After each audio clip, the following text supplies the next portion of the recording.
Hello students, आज की class में हम लोग आनुवंशिकता और जैव विकास पाठ के प्रश्नावली के अति लघु उत्तरीय प्रश्नों को देखने वाले हैं। चलिए क्वेश्चन नंबर 1 से देखिए।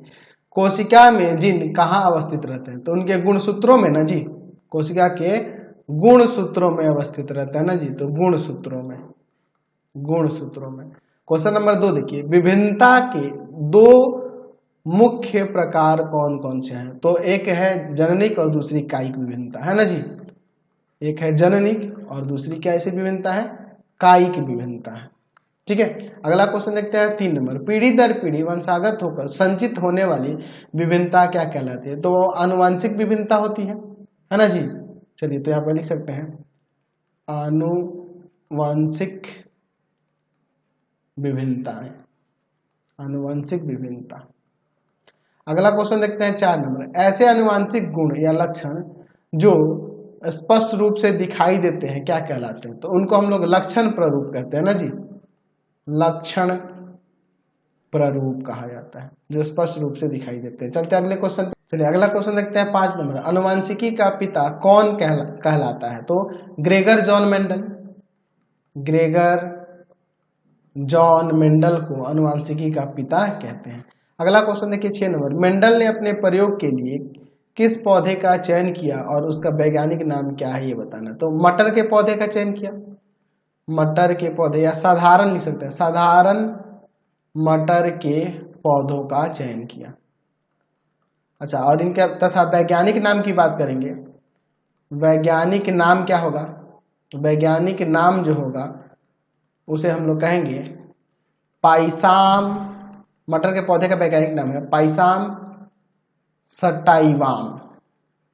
ठीक है, चलिए अगला क्वेश्चन देखिए 7 नंबर। 7 नंबर कह रहा है मेंडल के प्रयोग एक संकर संकरण से प्राप्त जीन प्ररूपी अनुपात कितना है? तो 1:2:1, और लक्षण प्ररूपी अनुपात पूछता तो 3:1 लिख देते हैं ना जी।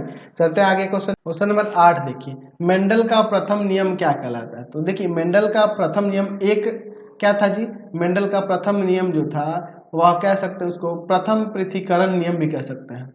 मेंडल का प्रथम पृथक्करण का नियम इसे कहा जा सकता है, ये ना कहा जाता है। क्वेश्चन नंबर 9 देखिए क्या कह रहा है कि आनुवंशिक विभिन्नता के दो मुख्य स्रोत कौन कौन से हैं? तो देखिए आनुवंशिक विभिन्नता तो उत्परिवर्तन और पुनर्योग के कारण हो सकती है। तो यहाँ पे लिख सकते हैं पहला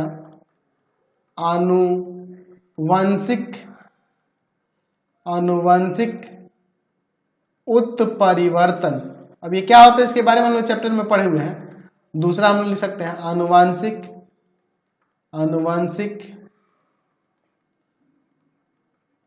पुनर्योग।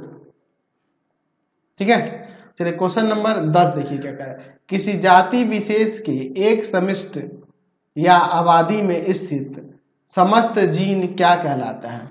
तो जो समस्त जीन होता है उसको उसका जीन कोश कहा जाता है ना जी, जीन कोश कहलाता है। उस आबादी का जीन कोश कहलाता है। क्वेश्चन नंबर 11 देखते हैं। कह रहा है कि जीव की उत्पत्ति के ठीक पहले पृथ्वी का वातावरण औपचायक था या उपचायक था? तो हम लोग जानते थे कि उस समय ऑक्सीजन नहीं था, तो यानी कि अपचायक हो जाएगा। अपचायक था ना उस समय में वातावरण। चलिए अगला क्वेश्चन देखिए 12 नंबर। उपार्जित लक्षणों के वंशागति द्वारा जैव विकास की व्याख्या किसने की थी?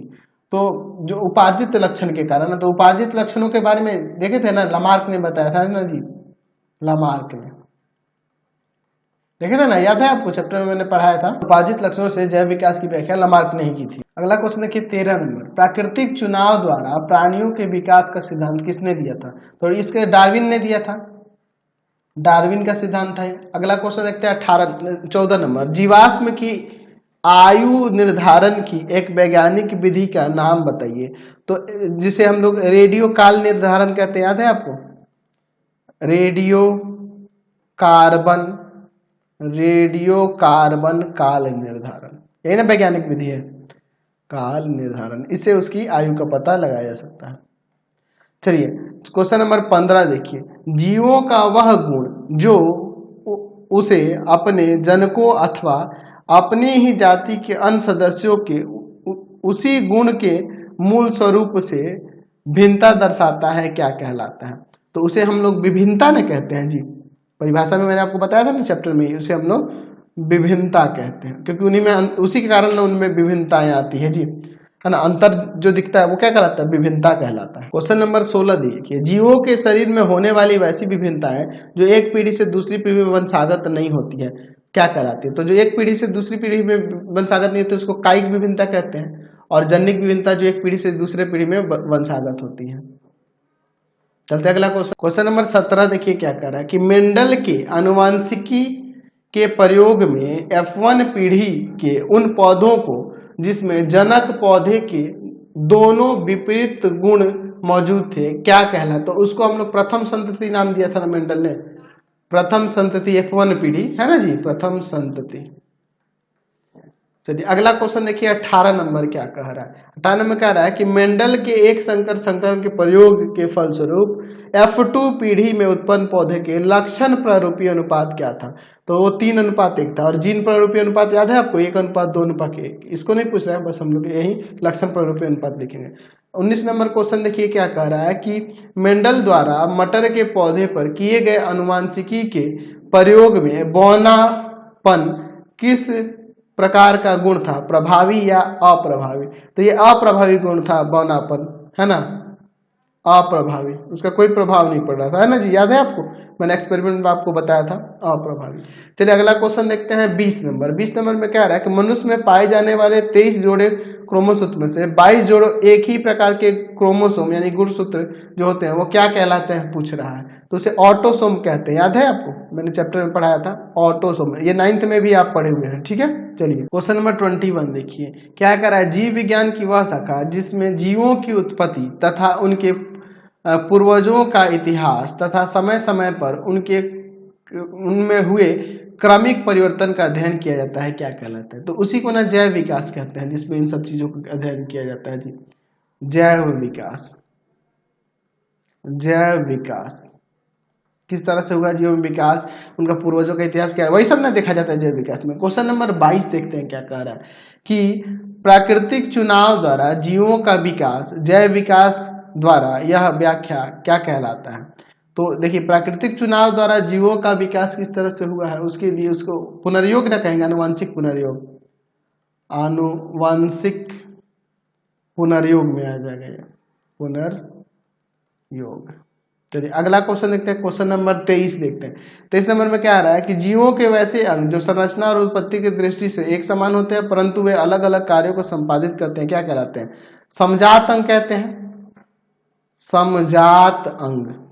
अगला क्वेश्चन देखते हैं 24 नंबर क्या कह रहा है कि लुप्त हो चुके जीवों का पत्थरों पर पाए जाने वाले चिन्ह क्या कहलाते हैं? तो उसी को ना उसका जीवाश्म कहते हैं, जीवाश्म कहते हैं, फॉसिल कहते हैं, समझ गए। अगला क्वेश्चन देखते हैं 25 नंबर क्या कह रहा है कि एक ही प्रजाति के सदस्यों के बीच आपस में होने वाले प्रजनन को क्या कहते हैं? तो उसको लैंगिक प्रजनन कहते हैं, लैंगिक प्रजनन कहते हैं, लैंगिक प्रजनन कहते हैं। चलिए अगला क्वेश्चन देखते हैं 26 नंबर कि फूल गोभी किस प्रकार का पुष्प है? तो ये बंध्य पुष्प न कहलाता है जी, बंध्य पुष्प, आधा रहेगा, बंध्य यहां लिख देते हैं, बंध्य पुष्प।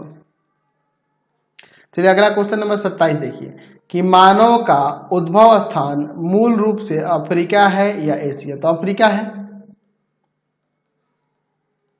ठीक है।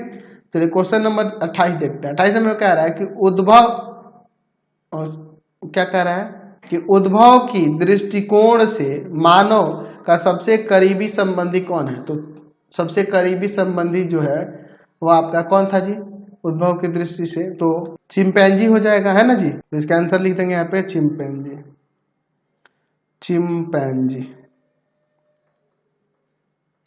चलिए अगला क्वेश्चन देखते हैं हम लोग क्या कह रहा है। क्वेश्चन नंबर 29 में कह रहा है कि आधुनिक मानव का प्राचीनतम जीवाश्म अफ्रीका के किस स्थान से प्राप्त हुआ?